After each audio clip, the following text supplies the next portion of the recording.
Okay, so on today's daily dose of corruption in American politics, we return back to probably the most corrupt of them all, at least in the Democratic Party, Miss Kyrsten Sinema.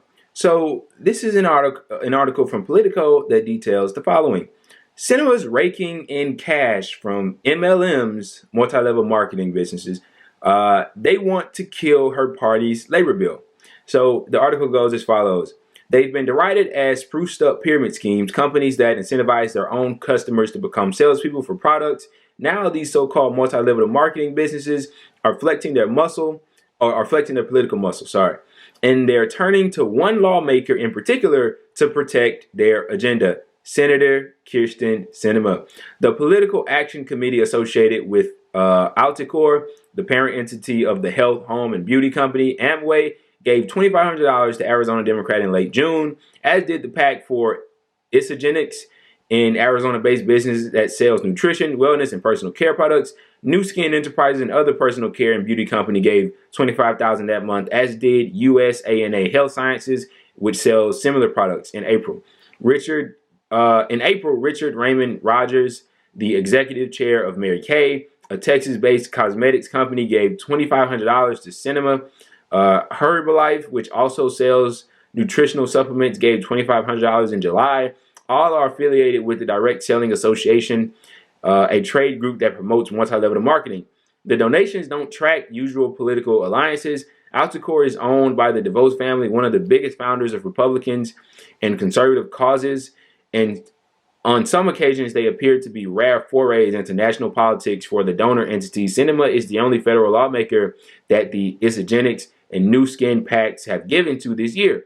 Utah-based USANA Health Sciences has only given to home state Senator Mike Lee, home state Representative Burgess Owens, and a Republican PAC in Sinema. When asked about the industry support nearly exclusively for Sinema, a spokesperson for the Direct Selling Association offered little explanation. Contributions to candidates from DSA's Political Action Committee are based on a variety of factors. Sinema does have a personal connection to the industry. Her own mother was a direct seller, but the bigger incentive for multi-level marketers to give to Sinema appears to be her position on labor organizing. Now, this is the important part.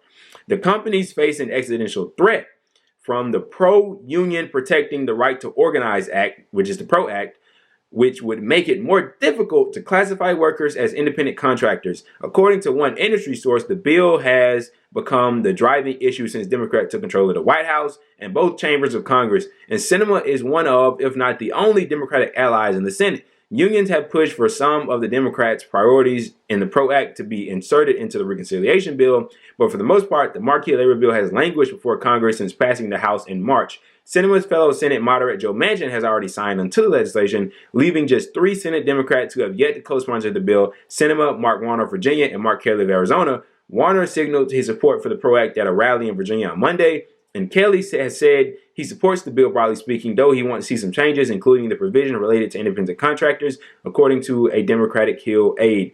That leaves Sinema as the chamber's chief Democratic opponent to the bill. Sinema's office did not respond to a request for comment on this story, and as for the other issues, including drug pricing and tax policy, her willingness to buck her party's mainstream has earned her support from a variety of private industries. Sinema raised more than $1.1 million in the third quarter, with significant giving from the finance and pharmaceutical industries. So this is absolutely astounding. So you may have heard terms like independent contractor, like, he or she is a gig worker, especially when referring to companies like Uber, Lyft, and many other companies like that.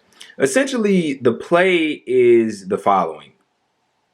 It's, you don't work for us. You work for you. You're independent. You run your own business.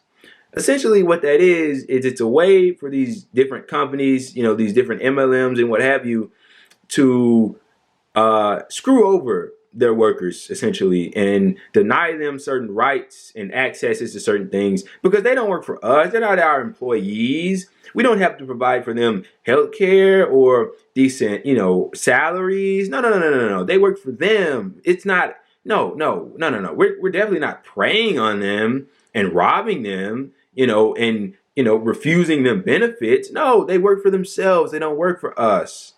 That's essentially what the play is, okay?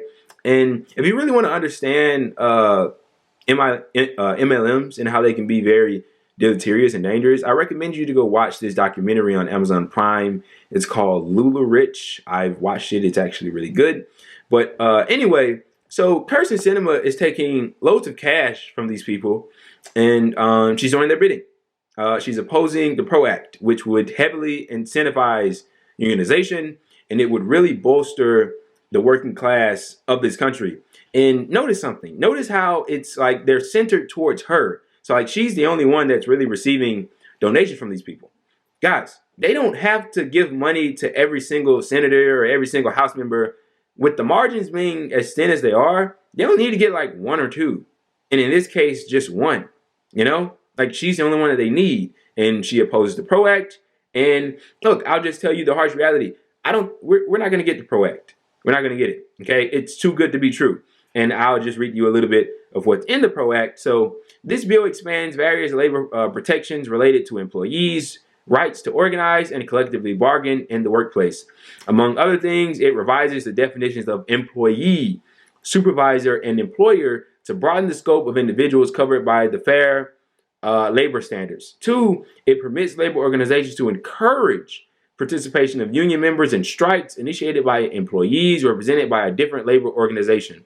And 3, prohibits employers from bringing claims against unions that conduct such secondary strikes. It also allows collective bargaining agreements to require all employees represented by the bargaining unit to contribute fees to the labor organization for the cost of such representation, notwithstanding a state law to the contrary, and laws unfair labor practices to include prohibitions against, replacement of, or discrimination against workers who participate in strikes.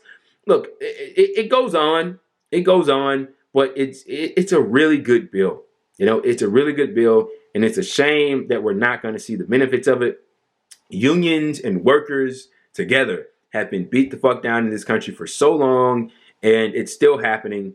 And this is incredibly sly and sleazy from Kyrsten Sinema and these different MLMs and these industries. And Betsy DeVos, she owns one of these MLMs, I believe, that's donating to Kyrsten Sinema for her to oppose the PRO Act. If you don't know who Betsy DeVos is, I don't even know how to say her fucking name, but she's incredibly corrupt, needless to say. She was Donald Trump's Secretary of Education. Absolutely terrible at her job.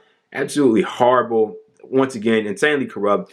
But like I said in the beginning of the video, this is another episode of corruption in American politics. Nothing unusual here. It's pretty much par for the course.